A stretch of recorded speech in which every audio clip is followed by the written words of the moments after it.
Hello, this is Ian from Whitehorse RV. We'll be demoing the 2015 Jayco Jay Flight 24 FBS. Alright, we will start around the front. Starting out, up front here you have a power jack. It has a docking light and runs off the 12-volt battery to raise and lower the front of your trailer.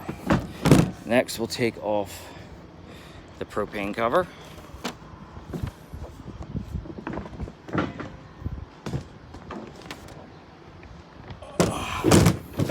Coming around here, you'll have your propane regulator. It's an automatic changeover regulator. Wherever this is pointing is the tank it's taking from first and what it's reading as empty or full. Green means you have propane. When it's empty, it will go orange. You would then just simply twist this over to the other tank. If the other tank has propane, it'll turn green again, and you'd be able to remove this tank to fill it. Down here you have a RV marine style battery, deep cycle 24 series. It gets charged either by your tow vehicle or when you plug in. This model has a front docking light. Your info for your tires and tire pressures are there. Front compartment goes all the way through and under the bed. It also has 4 scissor style leveling jacks. Crank handle is in a rear compartment, which I will show you. Here is your exhaust for your furnace. The fill for your fresh water tank. You would simply put the garden hose in there. You fill this tank for if you're dry camping or in travel, so you have your own water that you can use your pump to supply through all the plumbing. If you're on a pressurized system like a campground in your house, you don't need it or need the pump. But to drain this tank, the drain is right there.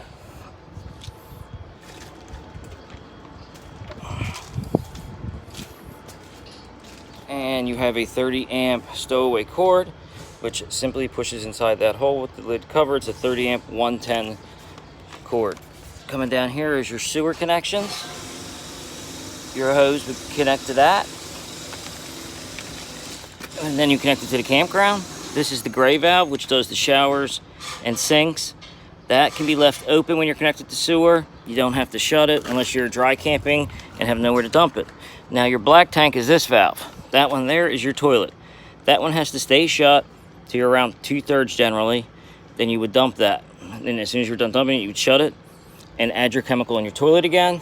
And the reason you do that, 1 is to keep the chemical in the toilet, and 2, to make sure everything's running properly, you don't get any jam ups in your black tank. Now over here you have your cable TV input right here. So if your campground supplies cable, you'd be able to connect it there and it would go to all the TVs in the trailer. Coming around the back, you have your outside shower, which is hot and cold. Here is your city water connection. This is where you put your pressurized hose, either to campground in your house, and then you wouldn't need the pump. This would supply water throughout the whole coach off the pressurized hose. You also have a RV grill quick connection here. You can connect the hose that is for this model into it, and you'd be able to run your grill off the tanks in the front of your trailer. And all 4 corners have these jacks. If we look inside this compartment here, you have your low point drains. That would be for hot and cold. The little T-handles you just pull up. You have your crank handle for your jacks and your handle to override your front power jack if your battery failed or you had an issue. This is your water heater. This here has a aluminum tank, so therefore it uses a nylon plug. You do not want to use a brass or steel plug. You want to use the nylon, because if something goes a little crooked or strips, it's only a couple dollar plug, not the whole tank. You want to pull that plug right here when it's going to sit for a period of time that you're not using it, so you don't leave water in the tank. Or if you are winterizing it, you don't need to put water in the hot water tank here. Okay, this is the outside of your refrigerator. You only need to go in there once a year just to clean it out, usually beginning of season. That is the vent for the hood above the stove. It has the 2 little tabs that lock it. If you push it all the way shut, you just have to push these to unlock it. And this also has 2 outside speakers mounted there. You have a 110 outlet out here, another 110, and your spare tire is located underneath the trailer, which you will use your crank handle through there. There's basically a shaft, if you can see it. It's a 3/4 inch style, so that your crank handle for your jacks does fit that to lower your spare tire. Now this model also has a power awning, which I will show you how to operate.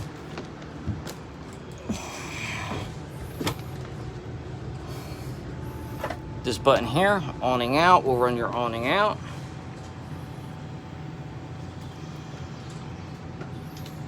And run your awning back in. Now, since it is a power awning, it uses gas struts to push it out. And if it gets too windy, it'll start moving too much and it can cause damage to the awning. So if it's extremely windy, you want to bring your awning in. You also have your slide out switch here, which will bring this slide out in.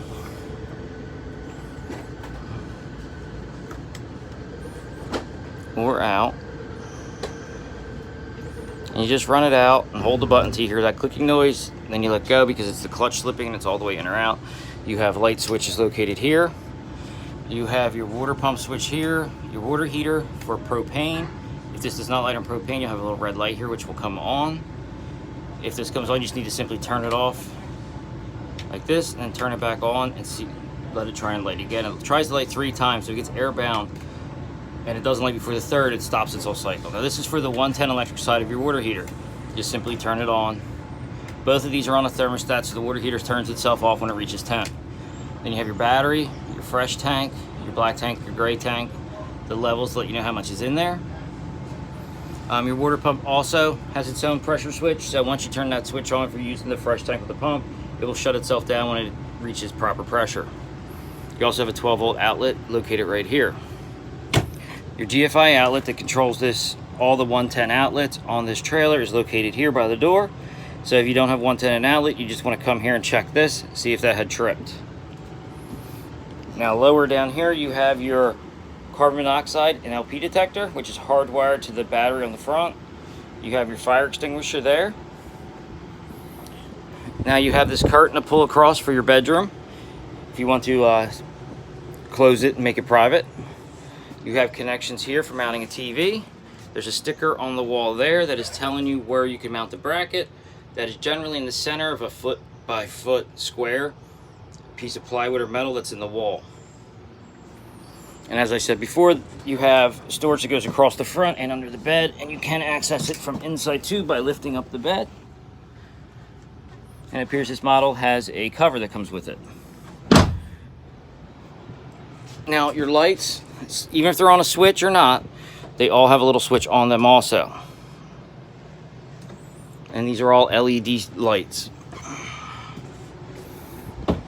You have speakers in the ceiling for your radio there. You have your smoke detector there that runs off a 9-volt battery that's inside of it. This is the hood above the stove. Like I was saying, when you turn this fan on, it goes out that vent on the outside. Also has a light. To light this style stove, you just turn it to light and you spin the sparker till it ignites.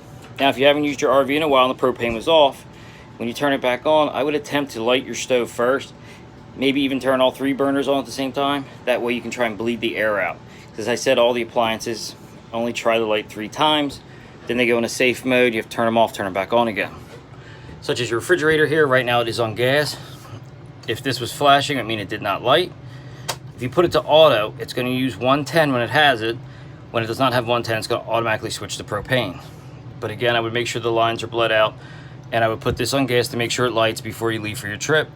That way you know when you unplug or anything that the propane doesn't have any air bubbles, it's going to light and your fridge stays cold. Also 1 through 5 is your temperature, 5 being the coldest. These have latches here to open them. They're the locks. It has a household style 110 microwave. Now coming around, you have your television here. You have your radio, DVD player down here, which each have their own remote control. Turn it on. And you can control the inside outside speakers by A, B, or C. There's the 3 different channels for the radio. This is also a DVD player, which is connected to this television. Now, over here you have your booster switch. If it's green, that means the button's in and the booster's on for the antenna. It's blocking the campground cable, but it is boosting the signal for your antenna, and that's what we're seeing on the screen now, is airwaves off our roof antenna with the booster. If If I turn this booster off, we'll lose our signal. As you see, it froze. But if you had the cable hooked in, it would allow the cable to go to all the TVs. This controls the coax cable outlets for every TV in here. So you just turn that back on, and then we have our signal again. Now on this model, it has an antenna that raises and lowers. That is here. You crank it up to raise it, you crank it down to lower it. And you just pull this once it's up to twist it and adjust it. Now on this model, you have the table here, which you would lift up and remove and take those posts out. And then you would lay the table on these ledges here, and then you can move your cushions and turn that into a bed. You have your fuse panel down here. This has all your 110 and 12 volt fuses in it. And they're all labeled telling you which goes to what.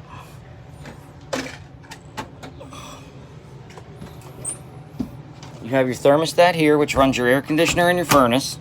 Just like your thermostat at home, you put it to a temperature, it runs till it reaches that and shuts off. Then when it's not to it, it turns itself back on. Cool being your AC, fan is the fan only, and then heat is your furnace. On this model, this is the intake for your air conditioner. You have these, which are called quick dumps. It allows the air to dump down faster. It will not really push it through your vent, but it'll dump down the center to help cool down quicker. If you shut it, it then forces air through all the vents. Your filter's in here. You can use a coin or a key or a flat screwdriver. You twist that and it lets you pull it down, and you can take your filter and wash it. If you hit it with a vacuum cleaner once a week, it usually works well. This is a slightly thicker filter, so eventually you would have to pull it down to clean it. Now coming back here, we'll head into the bathroom, which has a tub and stand-up shower. Has an exhaust fan there. And I believe to turn this one on, you push that switch there, it turns your fan on. And then you just use this crank handle here to crank it up or down. Now coming over here, you have the back of your water heater. In here is the back of the water heater, which it will, if you can get in here with some nut light, there are valves located. I can get the light in here. Hold on 1 second.